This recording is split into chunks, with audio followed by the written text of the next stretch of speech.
Whenever the topic of security breach comes up in discussions, characters often become a positive part of these conversations.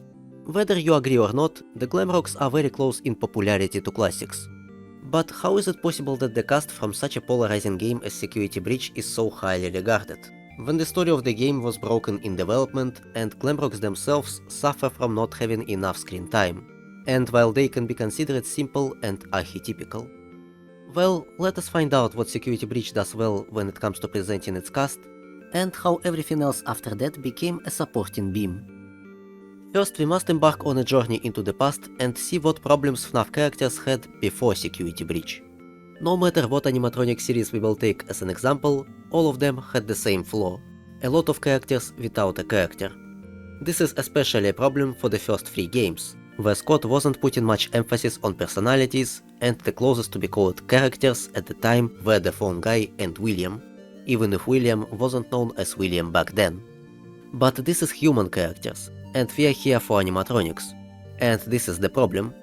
Yes, the design is cool, yes they are creepy, yes they are memorable, but this is where it ends.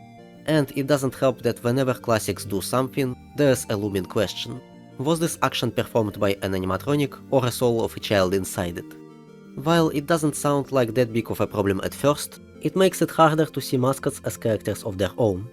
This theme can be reached by itself, and nowadays it was explored more in The Week Before and the first FNAF movie, both of which showed us that the animatronics are children, but back then neither of those existed.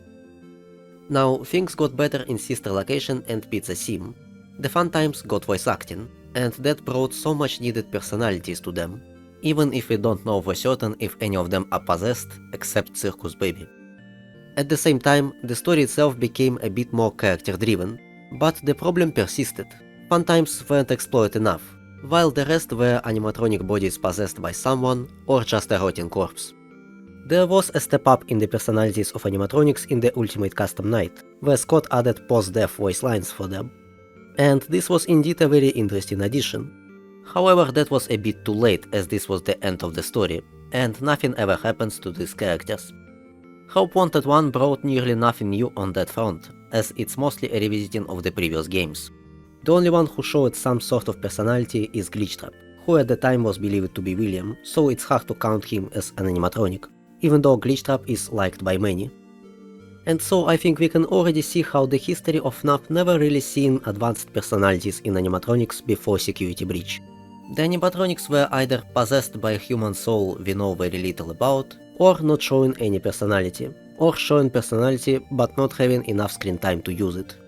Simply put, Glamrocks didn't have much competition to begin with. However, their success is very far from a fluke. I don't want to talk too much about their designs here, mainly because I might make a separate video on that topic. But I must mention one of the things that separates bad character design from good character design.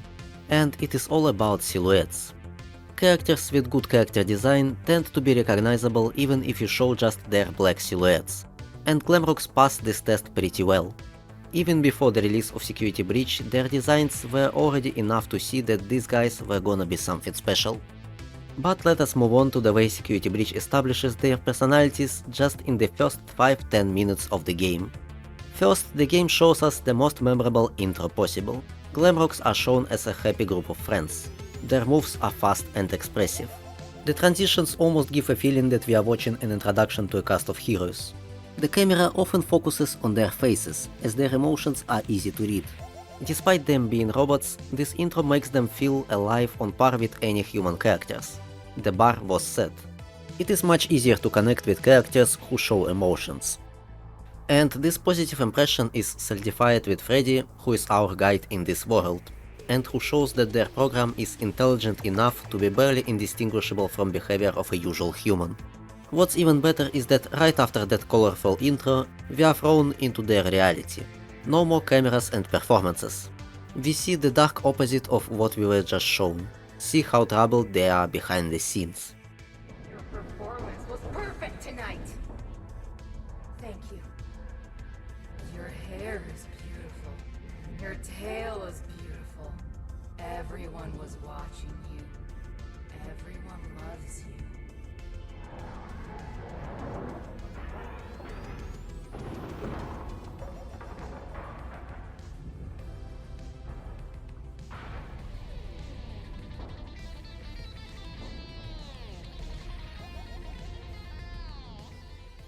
we see not only their troubles, but also their way of dealing with reality when they are left alone in their glorified cages. Enough for our empathy meter for them to go higher. In less than 10 minutes we see their public appeal, their sentience and their troubles, which also highlights the difference between them all, as they all have widely different problems, adding to their personalities more substance.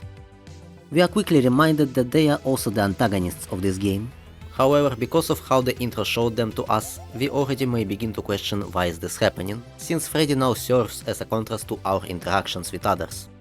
Monty starts the chase very aggressive, clearly with no good intentions for Gregory, while Roxy and Chica sound more diplomatic.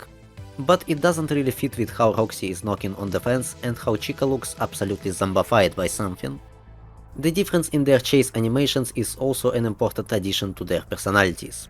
Chica follows you with a mind-wiped look. Monty is very methodical, as a predator should be, and Roxy is absolutely rabid in her attempts to be the first to get Gregory. These animations work in tandem with their voice lines, with Chica appearing to be the calm one, Roxy being the rudest one, and Monty the most annoyed one. All of this together creates a very distinct set of memorable personalities, whether at this time we see them as villains or not. Chica will proceed to hunt Gregory for a while after that, and her lifelessness will be a haunting contrast to how she was at the beginning of the game. As if this wasn't enough, we are quickly being thrown into the IKEA, where we, yet again, at first introduced to a peaceful variation of a character, before Sun transforms and we see firsthand the battle between good and evil inside. In case of Sun, it's not just because of Glitch Trap, but it serves as a showcase of what possibly happens to others as well, since we see this sudden change in them after the start of the game, as well as Chica crying when chasing us, and Freddy constantly vouching for other Glamrocks. In fact, the game does almost nothing to make Glamrocks look like villains that we are supposed to want to get rid of. Very often games introduce a villain, or one of the main threats, at the start of the game by showing atrocities they commit. That way the player will see the stakes, have a better investment in the story, and be on the same wave as the protagonist. But Security Breach does a complete opposite, giving us a positive impression and compassion towards the antagonists. Seriously, what are the worst actions we see from Glamrocks? We are not counting the game overs, because it's an us argument. Game over is a technical limitation and canonically didn't happen here. So, the list of atrocities Glamrocks commit. Chica eats garbage and teleports. Roxy trash talks Gregory. Monty is implied to have killed Bonnie, and all of them are chasing a child who is trespassing. So the worst things here are Monty killing Bonnie and Roxy trash talking, as the chases are already suspected to be the result of them losing control to some dark influence. In fact, since the game has a problem with portraying Gregory as someone likable, we are given very little motivation to do anything aside from "yeah, let's just escape." The game at some points implies through Freddy that there might be a way to deal with the influence that holds them, which goes nowhere. At the same time, Freddy is always with us and serves as a constant reminder of what Glamrocks are supposed to be. Freddy is also the one who gives us the reason to think that Glamrocks are sentient. Have I always been a Freddy? Am I Monty with a different shell? Right after that, Security Breach has a very rare instance of letting us to see behind the mask. A rare showcase of vulnerability from Roxy.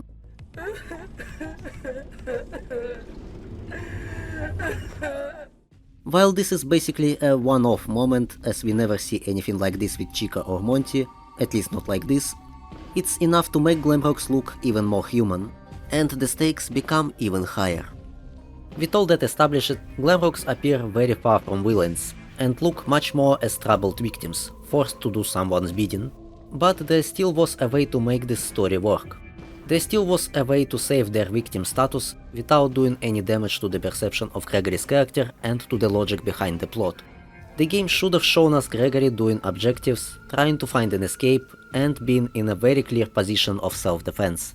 That way, neither side would have been compromised with making a decision that could ruin their portrayal. And we have reached the philosophical topic. You know how in RPGs, playing as evil characters is much less popular than good or neutral characters. It always sounds cool to play a villain, or someone who makes questionable choices. Until it comes down to making evil or questionable decisions against characters you like, or who you know don't deserve it. For a lot of people, the definition of right and wrong clashes with these actions, making it hard to complete a fully evil playthrough even though it's just a game. However, RPGs usually give you a choice, or at least an illusion of choice, which gives you more satisfaction for making the right decision, even if you are playing the game for the 10th time, making the same choices over and over again. It was your choice to cure the genophage in Mass Effect. It was your choice to help Shadowheart break Shar's influence in Baldur's Gate 3. It was your choice to be an angel rather than a demon in Pathfinder. You did what you thought was right, or what felt like justice to you. The wrong options were always there, but you never fell for them. Now, Security Breach is obviously not an RPG of that sort, but the point still stands. Glamrocks are being shattered, and we are taking the parts that were most important to them. The game doesn't give the player a choice, and so we have to go with the choice that Gregory has made. Well, I can imagine how it would feel if his choice would go against the judgment of the player. Oh, wait. With all that we've seen and learned about Glamrocks at this point, the brutal choice he made feels like something completely wrong. A choice that feels like a very clear case of injustice. And since Gregory in this case seeks them out, plays a bait and lures them to their demise, he appears in a much less positive light, giving an even more favorable position to Glamrocks. This becomes even worse after we see them broken throughout the rest of the game, and when none of the endings do them any good as well. The player is forced to finish the game by making an act of injustice. Leaving the game on such a strange note was a very unsatisfying feeling for many. While part of the community around Security Breach was busy dunking on the game or laughing at bug compilations, the other part was busy with something else. Any community is not a stranger to fun works, and FNAF community was always up there. Animations, fanfics, fanarts, mods, the list goes on. But after Security Breach, many of such fun works had a particular theme. The theme of redemption. Mods that replace Freddy with other Glamrocks. Animations where Gregory repairs them. Fanfics how the story could continue with their repair. Fanarts and comics about the good ending. Anything to restore the feeling of justice in any capacity. And the hope for a chance to get their redemption appeared with the announcement of Ruin, while Tales from the Pizzaplex would add a bit more fuel to the fire, with stories like The Storyteller and GGY showing us first-hand evidence that Glamrocks were susceptible to hacking. So, in the pause between Security Breach and Ruin, the community took it upon themselves to connect with the characters even more with their fun works. But Ruin was approaching, and the anticipation was in the air.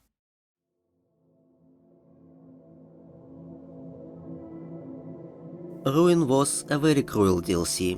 It played a lot of cards right. It began with the change of the protagonist. The controversial Gregory, who was now associated with the disliked decision the player was forced to do in Security Breach, was replaced with a more relatable one. Cassie is practically the embodiment of the players who were unhappy with the ending of Security Breach and were browsing the fun animations about their repair for years. Playing Ruin after Security Breach is like visiting a graveyard of your favorite characters after visiting a Disneyland with them. The DLC slowly reintroduced us to Glamrocks, but this time we see the result of our actions. A complete degradation of Glamrock characters, as most of them now have little to no sentience or personality they had before. If they were simply dead, the DLC wouldn't have so much impact. Instead, we see their prolonged suffering. To add salt to the wound, the DLC grants us chances to interact with them closely, as if we have a history with them, and to finally try to do the right thing. But in the end, it all turns out to be pointless. For a newcomer, this won't mean much. For someone who was in the community for a while, this will either be not a surprise or a gut punch. Walking through the remains of this place, seeing memorabilia of Glamrocks being ruined just like the characters themselves, is an experience of its own. And after everything you've been through the past years, the final moment with Roxy serves as something personal. The ending of this DLC is a double redemption. The deactivation of Roxy is a redemption for all Glamrocks. Have you had doubts about your actions in Security Breach? Had feeling that you must rectify the mistake? Suspected that Glamrocks did not deserve it? Well, you were correct. And the moment when Roxy saves Cassie was a redemption specifically to her character. The character who was all about herself puts someone else's life above her own. And it doesn't even matter that she couldn't stop the mimic, or if she died or not. It is the intent that matters.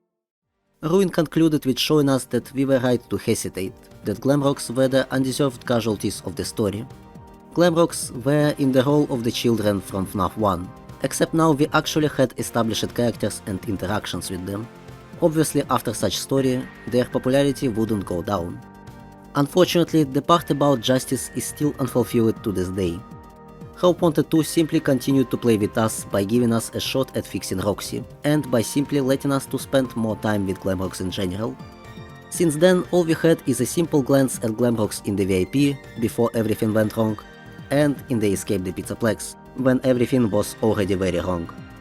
Because of how much focus Glamrocks had, it's hard to believe that there is gonna be another series of animatronics that will replace them in this storyline, as it would require another set of games to establish them. Although there is always a possibility of giving us just a set of clones of the same characters from a different Pizzaplex. While some still believe that this is the end for Glamrocks because FNAF doesn't know good endings, if we will take the ending of Pizzeria Simulator as an example, that ending, while being dark and tragic, still had the theme of restoring justice for every character involved. And Ruin is very far from letting us to restore justice. Maybe you could say that we did put Monty and Bonnie to rest, but the status of others is much more ambiguous, and the justice can yet be served. Thank you for watching. Press like and subscribe if you liked this video, watch another one if you want to. Good luck and I'll see you again soon.